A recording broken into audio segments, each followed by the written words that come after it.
সবাইকে শুভেচ্ছা। আশা করি সবাই ভালো আছো। আহ, এই করোনা বা বৈশ্বিক মহামারীর মধ্যে তোমরা সবাই সুস্থ আছো, স্বাভাবিক আছো, পরিবারের সাথে সুন্দর করে সময় কাটাচ্ছ এবং যে সমস্ত স্বাস্থ্যবিধি বা নিয়মকানুন যেগুলো আছে, সোশ্যাল ডিস্টেন্সিং মেনটেন করা থেকে শুরু করে সমস্ত কিছু তোমরা মেনটেন করছো। আহ, সেটা আমি যে আশা করছি। আর আমরা আসলে অনেক দিন ধরেই আমরা আসলে পড়াশোনা থেকে বেশ দূরে আছি।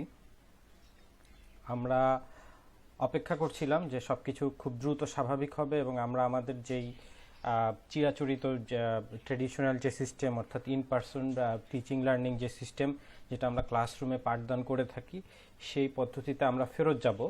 কিন্তু অবস্থা দৃষ্টে আসলে যেটা মনে হচ্ছে যে খুব সহসাই আমাদের এই সমস্যা কাটবে না। যার ফলে আমি আসলে এই করোনাকালীন সময়ে বা তোমরা যখন ঘরে আসলে বসে আছো, সেই সময় যাতে তোমরা পড়াশোনার সাথে একটু কানেক্টেড থাকতে পারো, সেই জন্যই একটা প্রক্সি সিস্টেমের মতো করে, অর্থাৎ স্ক্রিন রেকর্ডিংয়ের মাধ্যমে ক্লাস লেকচারগুলো রেকর্ড করে তোমাদের সাথে শেয়ার করার একটা পরিকল্পনা করেছি। তো এইটা আজকে আমরা প্রথম শুরু করছি। আমরা আসলে তোমাদের কাছ থেকে ফিডব্যাক নিব এবং দেখার চেষ্টা করব যে আসলে আমাদের এই সিস্টেমে আমরা আসলে আগাতে পারি কি না। তো আমরা যেহেতু এইখানে তোমরা দেখতে পাচ্ছ যে তোমাদের সাথে স্ক্রিন শেয়ার করা হচ্ছে, এইখানে অলরেডি চলছে। অর্থাৎ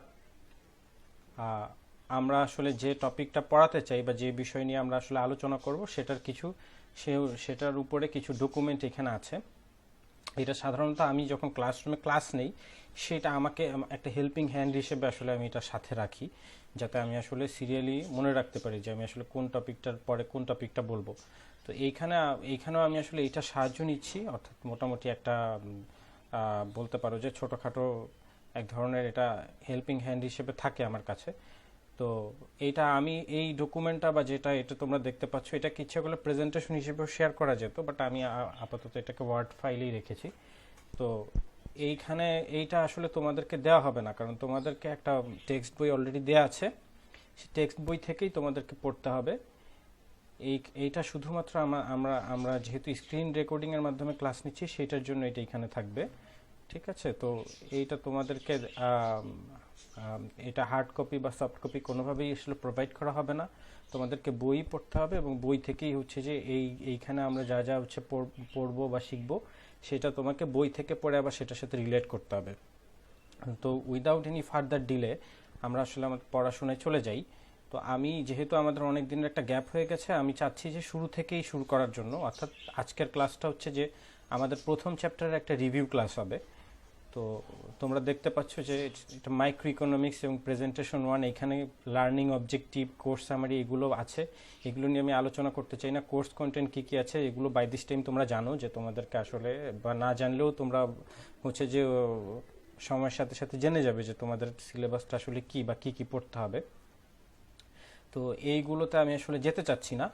এইখানে দেখো যে আমাদের সাজেস্টেড রিডিং, যেটা তোমাদেরকে আমি ক্লাসে বলেছি, যে পল স্যামুয়েলসনের ইকোনমিক্স, যেটা তোমরা অলরেডি, আই এম গ্ল্যাড যে তোমরা সবাই এই বইটা খুব দ্রুত সময়ের মধ্যে কালেক্ট করে ফেলেছো এবং তোমাদের মোটামুটি অনেকের কাছে এই বইটি আছে।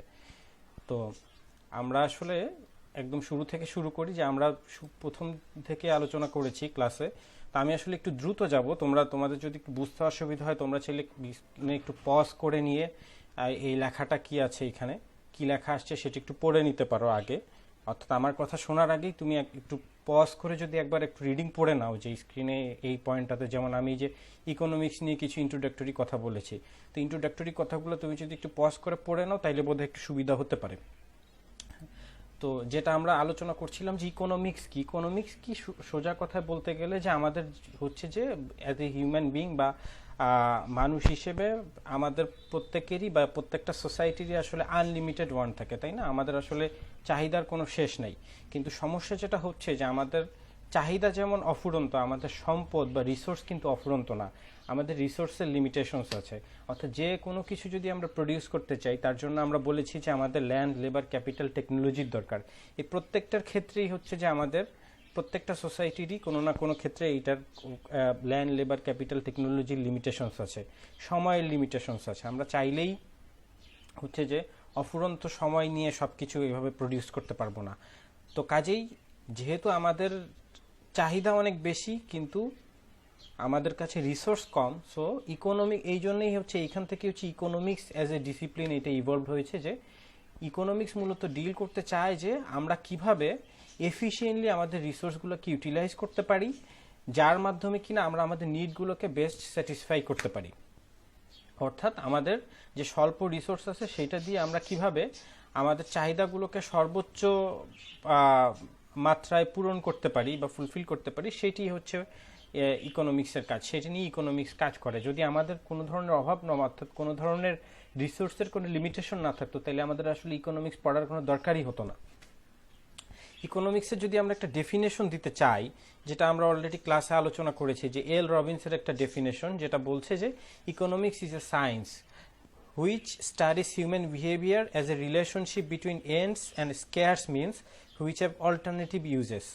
এই যে এখানে তোমরা স্ক্রিনে দেখতে পাচ্ছ যে এই ডেফিনেশনটা দেয়া আছে, অর্থাৎ এখানে আসলে বলা হচ্ছে যে ইকোনমিক্স হচ্ছে একটা science of making choice, science of choice making, যেটা কি করে যে মানুষের বিহেভিয়ারকে স্টাডি করার চেষ্টা করে কিসের ভিত্তিতে, যে সে কিভাবে তার লিমিটেড রিসোর্স দিয়ে স্কেয়ার্স মিনসগুলোকে ইউটিলাইজ করে সে কিভাবে তার এন্ডসগুলোকে বা নিডসগুলোকে ফুলফিল করতে পারে, সেইটি নিয়ে হচ্ছে ইকোনমিক্স কাজ করে।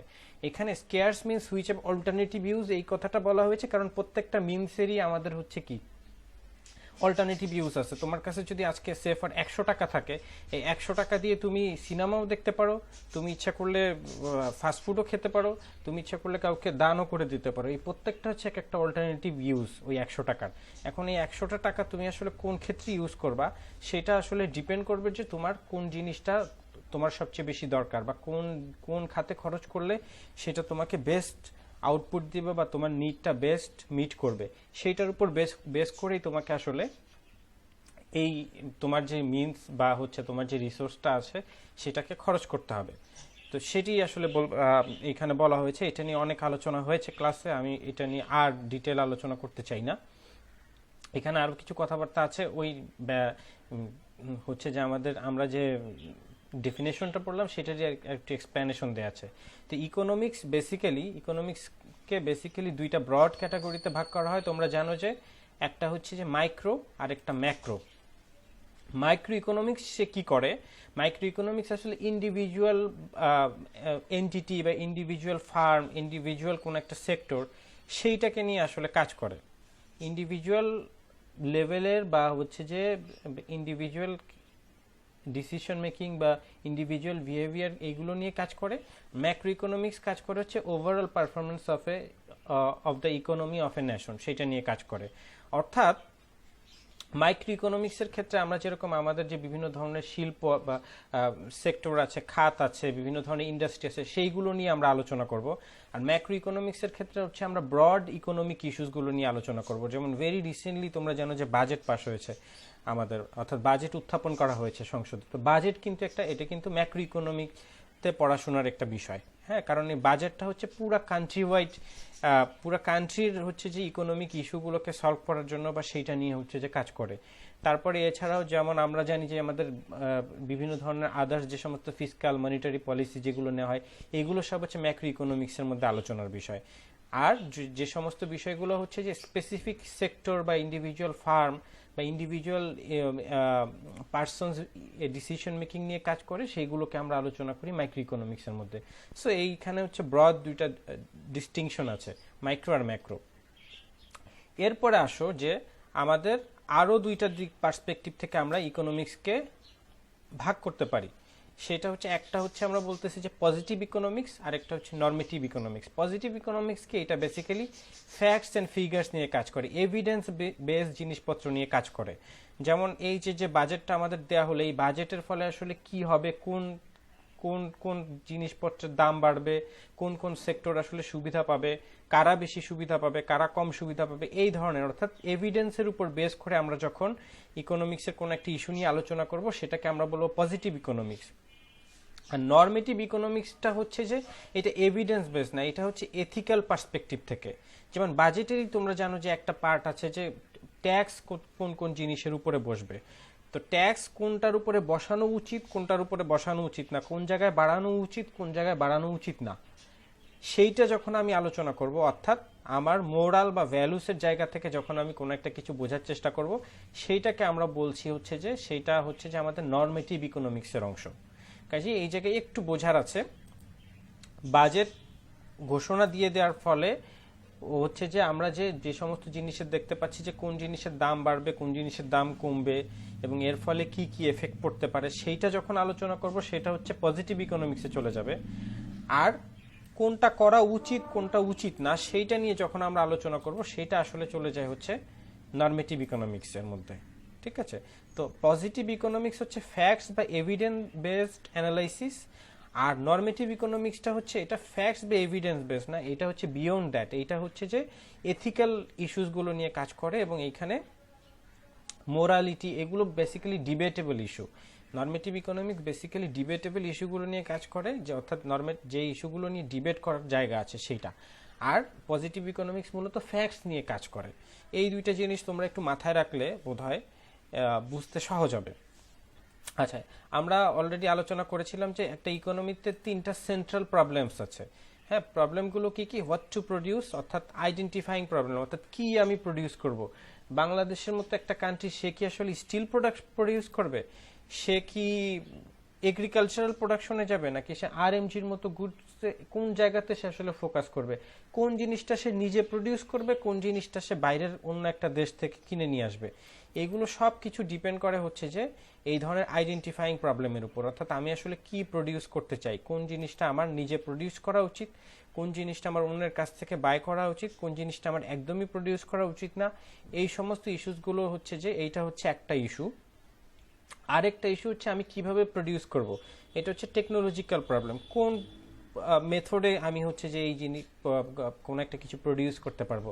অর্থাৎ আমার ধরো যে ফর যে আমাদের যে রেডিমেড গার্মেন্টস ইন্ডাস্ট্রি কিন্তু এখন চায় না, কিন্তু রোবট দিয়ে হচ্ছে যে এই ধরনের আরএমজি সেক্টরে রোবটকে ইউটিলাইজ করতেছে। অর্থাৎ এখানে কোনো মানুষের অর্থাৎ হ্যান্ডমেড জিনিস থেকে বের হয়ে এসে টোটালি টেকনোলজি ড্রিভেন একটা সিস্টেম দাঁড় করানোর চেষ্টা করছে।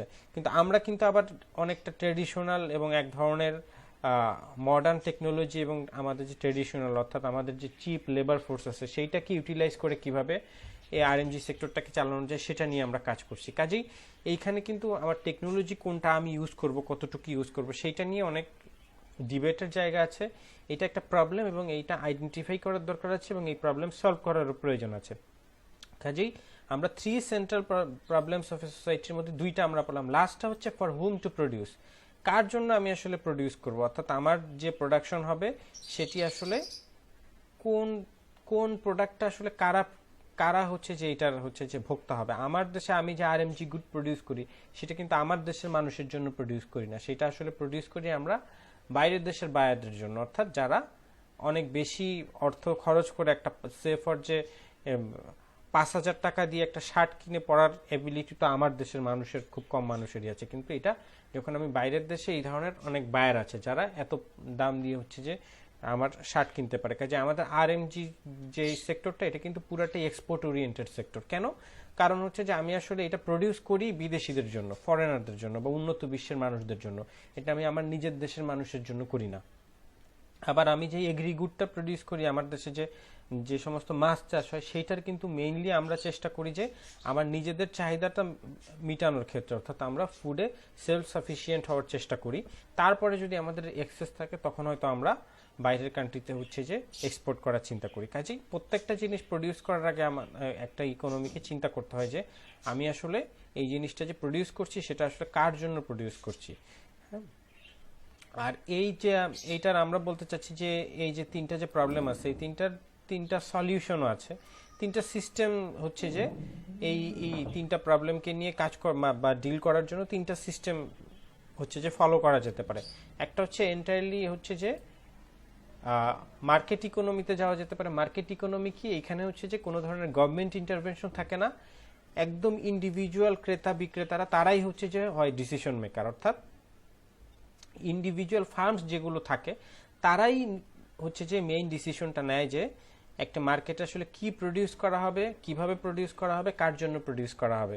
এইখানে কোনো ধরনের গভর্নমেন্ট ইন্টারভেনশন থাকে না। তো এইটার একটা সুবিধা কি, এই যে দেখো আমরা বলেছি যে hence individual use techniques with least cost but maximized output. অর্থাৎ যখন মার্কেট ইকোনমি থাকে এটাকে বলা হয় যে এটা অনেক বেশি এফিশিয়েন্ট। কারণ কি, যে ইন্ডিভিজুয়াল যে সমস্ত ফার্ম বা হচ্ছে যে ইন্ডাস্ট্রিগুলো আছে তারা চেষ্টা করে কিভাবে তাদের রিসোর্সটাকে বেস্ট ইউটিলাইজ করা যায়, কিভাবে ম্যাক্সিমাম প্রফিট গেইন করা যায় বা প্রোডাকশন কিভাবে ম্যাক্সিমাইজ করা যায়। তো সেই জন্য হচ্ছে যে এইটা একটা সলিউশন হতে পারে মার্কেট ইকোনমি। আরেকটা সলিউশন হতে পারে যে কমান্ড ইকোনমি।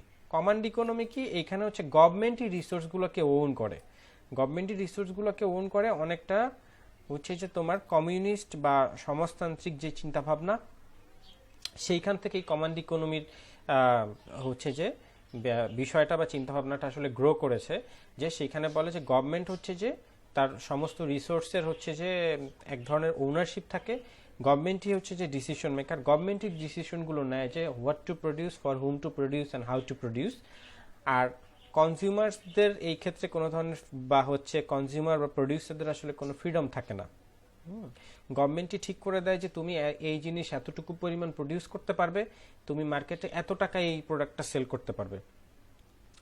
আর এই ধরনের কমান্ড ইকোনমি আসলে এখন বর্তমানে পৃথিবীতে খুব একটা দেখা যায় না, ওই অর্থে কমান্ড ইকোনমি নেই। কিন্তু 1980s পর্যন্ত সোভিয়েত ইউনিয়ন, চায়না এবং অন্যান্য সোশিয়ালিস্ট কান্ট্রি বা ইস্ট ইউরোপিয়ান যে সমস্ত কান্ট্রিগুলো ছিল তারা এই ধরনের কমান্ড ইকোনমির প্র্যাকটিস করত।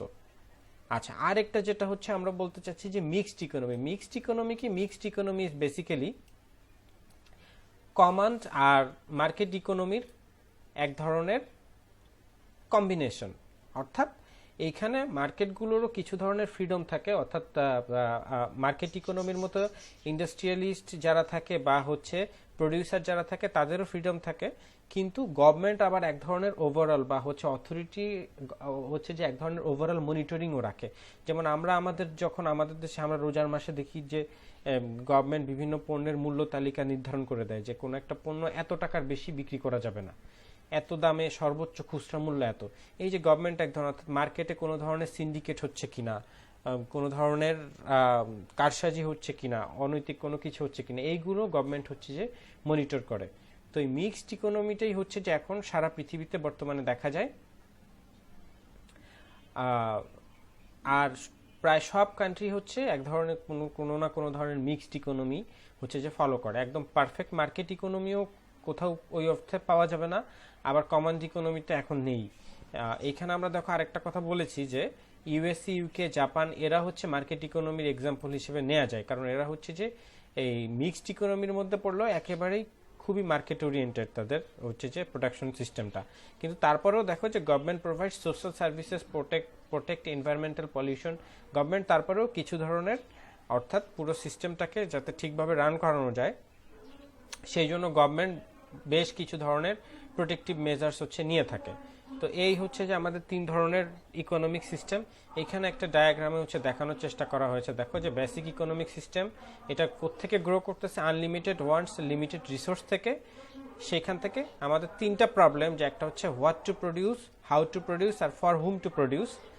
আর সেটার হচ্ছে যে আমাদের তিনটা সলিউশন, যে তিনভাবে হচ্ছে যে এই তিনটা প্রবলেমের সলিউশন বের করা যেতে পারে, মার্কেট ইকোনমি, কমান্ড ইকোনমি আর মিক্সড ইকোনমি। আচ্ছা, ঠিক আছে। আমি আসলে একটু দুঃখিত যে বেশ বাইরে থেকে কিছু শব্দ হয়তো তোমরা পাচ্ছ, এটা আসলে আই ক্যান্ট হেল্প ইট, এটা একটা বলতে পারো যে ড্রব্যাক এই সিস্টেমের। আচ্ছা, প্রোডাকশন পসিবিলিটি ফ্রন্টিয়ার বা পিপিএফ আমরা আসলে অলরেডি আলোচনা করেছি। পিপিএফ আসলে কি শো করে? পিপিএফ আসলে বলার চেষ্টা করে যে আমার কোন একটা নেশন বা সোসাইটির হাতে টোটাল যে রিসোর্স বা টেকনোলজি আছে, অ্যাভেলেবেল আছে, সেইটাকে ইউটিলাইজ করে সে আসলে কি পরিমাণ সর্বোচ্চ প্রোডাক্ট বা আউটপুট প্রডিউস করতে পারে, তাই না? আমরা এখানে একটা চার্ট দিয়েছি, দেখো বিভিন্ন পসিবিলিটিস আমরা হচ্ছে দিয়েছি। এখানে দেখো একটা কান্ট্রি ধরো যে কথার কথা ক্লথ আর স্টিল প্রডিউস করতে চায়, বা হচ্ছে তার যে রিসোর্স আছে সেটা দিয়ে সে ক্লথ আর স্টিল প্রডিউস করতে পারে। এখন সেই কান্ট্রিটা চাইলে তার যে টোটাল সমস্ত যে রিসোর্স আছে, যে টেকনোলজি আছে, ক্যাপিটাল আছে, ল্যান্ড আছে, লেবার আছে, সব কিছুকে ইউটিলাইজ করে সে সর্বোচ্চ 15 মিলিয়ন ইয়ার্স সে হচ্ছে ক্লথ প্রডিউস করতে পারে। 15 মিলিয়ন ইয়ার্স ক্লথ প্রডিউস করতে পারে। এখন যেহেতু সে তার সমস্ত রিসোর্স ক্লথ প্রোডাকশনের ক্ষেত্রে ইউজ করে ফেলেছে, তার মানে তার স্টিল প্রোডাকশন হবে জিরো।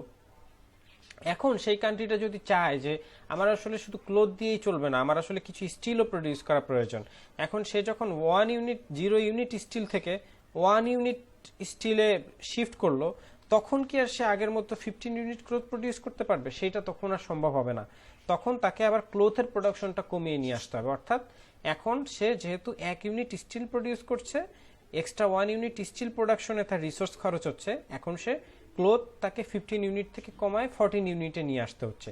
তেমনি যদি যখন 2 ইউনিট স্টিল প্রডিউস করতে যাবে, তখন তাকে ক্লোথের প্রোডাকশনটা আরেকটু কমায় 12 ইউনিটে নিয়ে আসতে হবে। এইভাবে যত তাকে স্টিলের প্রোডাকশন সে যত বাড়াবে, ক্লোথের প্রোডাকশন তাকে কমাইতে হবে।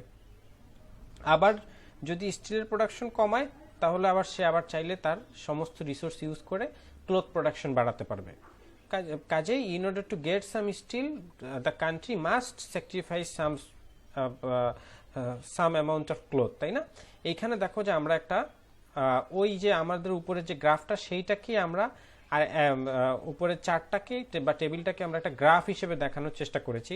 এখানে দেখো পয়েন্ট এ তে যদি তুমি চিন্তা করো, এখানে পুরোটাই 15 ইউনিট ক্লোথ প্রডিউস হয় আর 0 ইউনিট হচ্ছে যে স্টিল প্রডিউস হয়। পয়েন্ট এ থেকে ধরো যে যদি পয়েন্ট বি তে চলে যায়, সেইখানে 2 ইউনিট স্টিল আর 12 ইউনিট ক্লোথ প্রডিউস হয়। আচ্ছা, তারপরে যদি পয়েন্ট এইটা বি থেকে যদি সে সি তে চলে আসে, সেখানে আবার আরেক রকম কম্বিনেশন। এখানে একটু হয়েছে, এখানে 14 আসবে, আরেকটা 14 এবং 2 এই কম্বিনেশন। অর্থাৎ আগের চার্ট যেটা, আমার মনে হয় যে এইটা নিয়ে তোমরা কনফিউজড হবে না, তোমরা বুঝতে পারবে এটা। এরকম ভাবে আস্তে আস্তে এই এ থেকে যত বি তে যাচ্ছে, দেখো ক্লোথের প্রোডাকশনের পরিমাণটা তত কমছে আর স্টিল প্রোডাকশনের পরিমাণটা তত বাড়ছে। এ থেকে যত এফ এর দিকে আসতেছে, এ থেকে বি তে গেলে ক্লোথের প্রোডাকশন একটু কমছে, স্টিলের প্রোডাকশন বাড়ছে। বি থেকে সি তে গেলে ক্লোথের প্রোডাকশন আরো কমে আসতেছে, স্টিলের প্রোডাকশন বাড়তেছে। সি থেকে ডি তে গেলে ক্লোথের প্রোডাকশন আরো কমে আসতেছে, স্টিলের প্রোডাকশন বাড়তেছে। এবং সবার শেষে যখন এই যে এফ পয়েন্টে যখন চলে আসবে, তখন দেখবা যে সে তার পুরো রিসোর্সটাই ইউটিলাইজ হয়ে যাবে স্টিল প্রোডাকশনে। অর্থাৎ এইখানে সে সর্বোচ্চ পরিমাণ স্টিল, অর্থাৎ 5 ইউনিট সে 5 মিলিয়ন টন স্টিল প্রডিউস করে আর 0 মিলিয়ন ইয়ার্স ক্লোথ প্রডিউস করে। কাজেই এইটা হচ্ছে ডিফারেন্ট কম্বিনেশন এখানে দেখানো হচ্ছে। এ থেকে বি তে যত যাচ্ছে, এটা হচ্ছে যে একটা কান্ট্রি তার ডিফারেন্ট কি কি কম্বিনেশনে সে যদি শুধু স্টিল আর ক্লোথ প্রডিউস করতে চায়, কিভাবে প্রডিউস করতে পারে, সেটা আমরা হচ্ছে দেখানোর চেষ্টা করেছি। এখন কোনো কান্ট্রির ক্ষেত্রে যদি এমন হয় যে সে আসলে প্রডিউস করতে পারে এই যে আমাদের যে গ্রাফটা, এই যে এইখানে এই যে এইটা যেটা দেখতে পাচ্ছ, এই যে আমাদের যে হচ্ছে যে গ্রাফটা, এইটা আসলে শো করছে ম্যাক্সিমাম আউটপুট বা ম্যাক্সিমাম প্রোডাকশন কি হতে পারে। এখন কোনো কান্ট্রি বা সোসাইটি যদি এমন পাওয়া যায় যে তার ম্যাক্সিমাম বা প্রোডাকশন পসিবিলিটি ফ্রন্টিয়ার বা পিপিএফ গ্রাফটা হচ্ছে এরকম এই জায়গাতে, কিন্তু সে আসলে প্রডিউস করছে এইরকম পয়েন্টে, অর্থাৎ যেটাকে আমরা বলছি যে এই যে একটা ডট দেখতে পাচ্ছ যে এই পিপিএফ কার্ভের অনেক নিচে বা ভিতরে, তখন আমরা বলবো যে এই কান্ট্রিটা আসলে এফিশিয়েন্টলি তার রিসোর্সগুলোকে ইউটিলাইজ করতে পারছে না। তার মানে সে আসলে এর চেয়ে আরো অনেক বেশি প্রোডাক্ট প্রডিউস করতে পারে, তার হাতে যে রিসোর্স আছে, কিন্তু সে আসলে ততটা প্রডিউস করছে না। তার মানে তখন আমরা সেটাকে বলবো যে ইনএফিশিয়েন্সি। আর কার্ভের বাইরে যদি কোনো পয়েন্ট থাকে, অর্থাৎ যদি এই ধরনের পিপিএফ কার্ভের বাইরে কোনো পয়েন্টে হচ্ছে যে কোনো একটা কান্ট্রির প্রোডাকশন আসলে তোমরা চিন্তা করতে যাও, সেটা আসলে সম্ভব না, কারণ এটা হচ্ছে আনঅ্যাটেইনেবল। অর্থাৎ তার যে সর্বোচ্চ রিসোর্স যা আছে সেটাকে ইউজ করে এই কার্ভের যে কোনো একটা পয়েন্টে এসে থাকতে পারবে। আর এই কার্ভের যে কোনো পয়েন্টের নিচে যদি সে চলে আসে, অর্থাৎ কার্ভের নিচে যদি চলে আসে, তখন আমরা সেটাকে বলবো ইনএফিশিয়েন্সি। আর এটার বাইরে চলে গেলে আমরা বলবো হচ্ছে এটা আনএটেনেবল, অর্থাৎ তার যে গিভেন রিসোর্স অ্যান্ড টেকনোলজিস আছে সেটা দিয়ে সে এই পয়েন্টে প্রোডাক্ট প্রডিউস করতে পারে না। তো এইটা ছিল হচ্ছে যে পিপিএফ।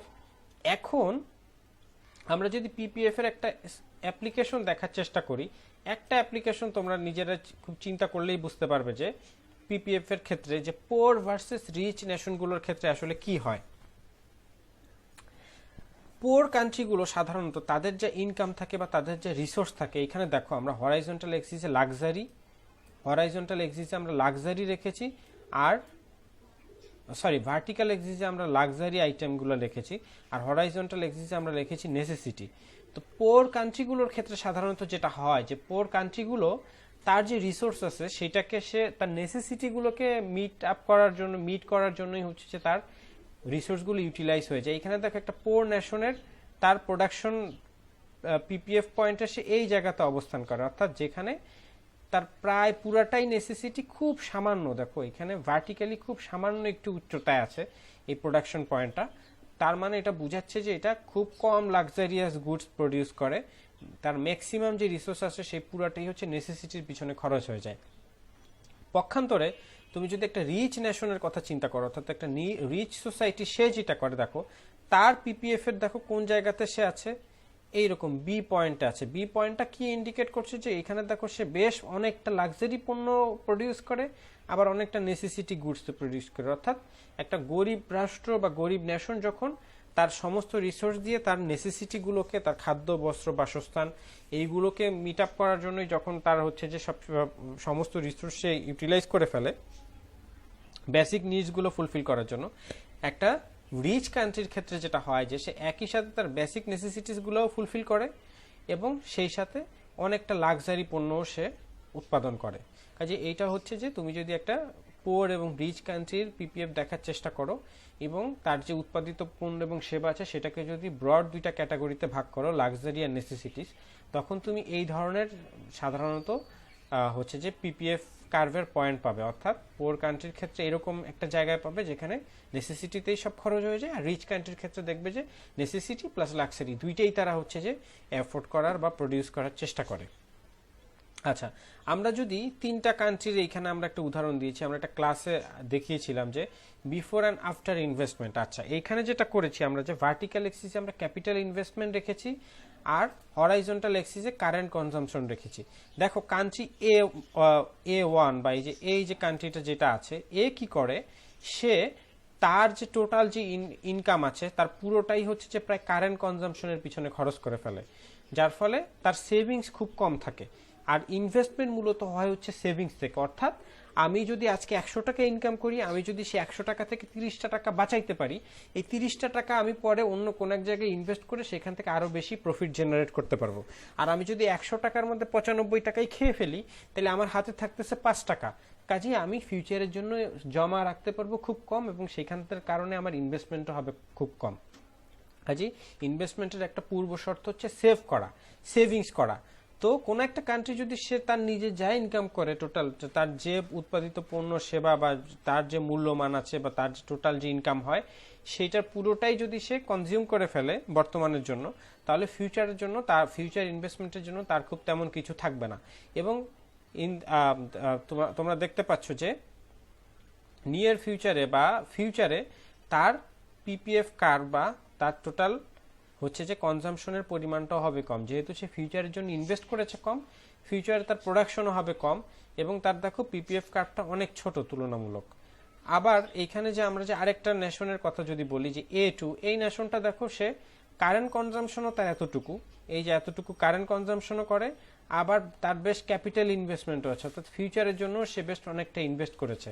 তার পিপিএফ কার্ভটা দেখো এই যে B2-তে আমরা দেখাচ্ছি, এই যে এই পয়েন্টে, অর্থাৎ এইখানে দেখো যে সে যেহেতু সে ফিউচারের জন্য বেশ খানিকটা ইনভেস্ট করেছে বা সেভিংস করেছে, যার ফলে তার পিপিএফ কার্ভটা ফিউচার কনজাম্পশনের পরিমাণটা কিন্তু অনেক বেশি এবং ফিউচার হচ্ছে যে পিপিএফ কার্ভটা কিন্তু বেশ A1 এর তুলনায় বেশ অনেকটা বেশি হবে বা তার ভলিউমটা অনেক বড় হবে। তেমনি দেখো A3 যে আমাদের যে আরেকটা নেশন আছে, তার ক্ষেত্রে কি হয়েছে, সেও কিন্তু দেখো যে অনেক বেশি তার কারেন্ট কনজাম্পশনের চেয়েও, মানে তিনটার মধ্যে সে সর্বোচ্চ পরিমাণ ক্যাপিটাল ইনভেস্টমেন্ট বা সেভিংস করেছে ফিউচারের জন্য। যেহেতু সে ফিউচারের জন্য অনেক বেশি সেভ করেছে, অনেক বেশি ইনভেস্ট করেছে, দেখো তার হচ্ছে যে পিপিএফ কার্ভটা এটা কিন্তু সবচেয়ে বড়, অর্থাৎ তাই এটার ভলিউম সবচেয়ে বেশি। আচ্ছা, তাহলে এই যে এইখানে তোমরা এখানে দেখতে পারো যে বিফোর অ্যান্ড আফটার ইনভেস্টমেন্টে কি হয়েছে, আমরা এখানে এই তিনটা কার্ভের এইটা আমরা হচ্ছে যে ব্যাখ্যা করেছি। আচ্ছা, এরপরে দেখো আমরা অপরচুনিটি কস্টের মধ্যে আসি। Opportunity cost is basically nothing. Opportunity cost কি? অপরচুনিটি কস্ট আসলে কিছুই না। তুমি যে আজকে এই যে এখন যে বসে যে ভিডিওটা দেখছো, এই ভিডিওটা না দেখে তুমি চাইলে একটা মুভিও দেখতে পারতে, তাই না, বন্ধুর সাথে গল্পও করতে পারতে। তুমি সেইটা না করে তুমি এই যে ভিডিওটা দেখছো এইখান থেকে তোমার কিছু ধরনের কোন এক ধরনের বেনিফিট আসছে, তাই না? তোমার কোন এক ধরনের ইউটিলিটি মিট হচ্ছে, তো যার ফলে হচ্ছে তুমি এটা দেখছো। তো তার মানে পৃথিবীতে আমাদের সবকিছুই হচ্ছে যে এক ধরনের গিভ অ্যান্ড টেক এর মাধ্যমেই হচ্ছে যে চলতে হয়।